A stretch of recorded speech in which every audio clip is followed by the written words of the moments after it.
जनसेवा ही ईश्वर सेवा आहे। माणूस म्हणून जर आपण जन्माला आलं, आपल्या गावासाठी, आपल्या परिसरासाठी, इथल्या माणसांसाठी आपण जर समाजसेवेचं कार्य करू शकलो नाही तर हा मानवी जन्म व्यर्थ आहे। विदर्भाच्या भूमीचा जर विचार केला तर वैराग्यमूर्ती गाडगे महाराज, राष्ट्रसंत तुकडोजी महाराज यांच्या समवेत अनेक संतांनी आपल्याला समाजसेवेचा एक संदेश दिला आहे। या संदेशाचं पालन करून आपल्या समाजात अनेक व्यक्तिमत्व आज समाजसेवा करीत आहे। आजच्या या व्हिडिओमध्ये मी असंच एका व्यक्तिमत्वाचा परिचय आपल्याला करून देत आहे। नरखेड जिल्हा नागपूर येथील हे व्यक्तिमत्व आहे। या व्यक्तिमत्वाचं नाव आहे सुरेश शेंद्रे।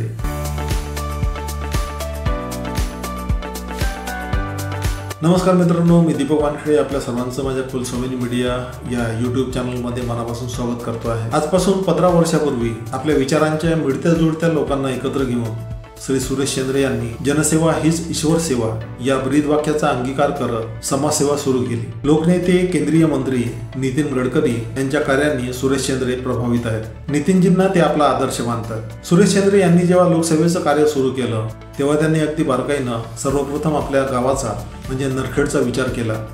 नरखेड इथल्या लोकांच्या नेमक्या काय गरजा आहेत, त्यांना कोणत्या अडचणी येतात याचा एक सूक्ष्म अभ्यास सुरेश शेंद्रे यांनी अगदी सुरुवातीला केला। तेव्हा त्यांना असं जाणवलं की आरोग्य आणि त्या दृष्टिकोनातून होणारे उपचार यासाठी या ठिकाणी कार्य करणं अगदी महत्त्वाचं आहे। म्हणून सुरेश शेंद्रे यांनी विविध आरोग्य शिबिरं आजपर्यंत राबवली। या शिबिरामध्ये नरखेड किंवा आजूबाजूच्या परिसरातील अनेक लोकांनी लाभ घेतला। ज्याही शिबिरार्थींना पुढील उपचारासाठी किंवा डोळ्यांच्या ऑपरेशनसाठी किंवा इतर कामासाठी नागपूरला मोठ्या हॉस्पिटलमध्ये येण्याची गरज होती त्या सर्वांची सुरेश शेंद्रे यांनी सोय केली। तद्वतच त्यांना काय हवं काय नको याचाही त्यांनी अभ्यास करून त्यांच्या परीने त्या सर्वांना सुविधा पुरवल्या। इतकंच नाही तर कोरोनाच्या दिवसामध्ये सुरेश शेंद्रे यांनी कोरोनापासून बचाव होण्याकरिता मास्कचं वाटप केलं। त्यासोबतच कोरोनापासून बचाव होण्यासाठी ज्याही सुविधांची गरज होती त्या सुविधा पुरवल्या। सुरेश शेंद्रे यांचा एक जिव्हाळ्याचा विषय म्हणजे नरखेड येथील रमना वस्ती, ज्या ठिकाणी गोरगरीब मजूर आदिवासी बांधव राहतात अशा ठिकाणी सुरेश शेंद्रे यांचं कार्य हे उल्लेखनीय कार्य आहे।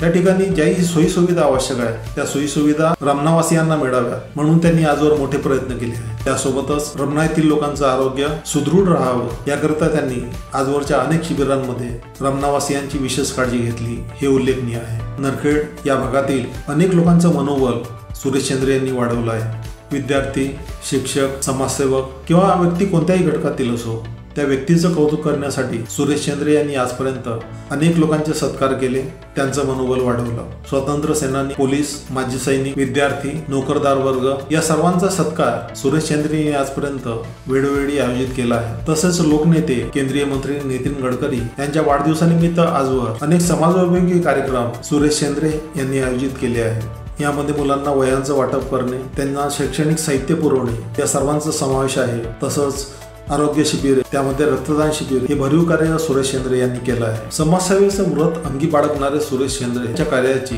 आजवर अनेक वृत्तपत्रांनी, प्रसारमाध्यमांनी दखल घेतली आहे।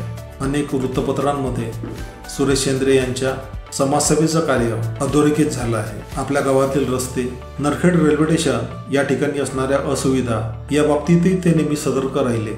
नरखेड ही आपली जन्मभूमी तसेच कर्मभूमी याची जाणीव ठेवून सुरेश शेंद्रे आपल्या विचारांच्या लोकांना एकत्र घेऊन आज जोमानं कार्यरत आहे। येणाऱ्या दिवसामध्ये सुरेश शेंद्रे यांचं कार्य अधिक वाढावं, त्या कार्याने एक आकाश उंची गाठावी या कुलस्वामिनी मीडियाकडून मी त्यांना शुभेच्छा देतो। पुन्हा भेटू पुढल्या भागात नरखेडच्या एका नव्या व्यक्तिमत्वासोबत। आपल्या सर्वांना दिवाळीच्या मनापासून शुभेच्छा।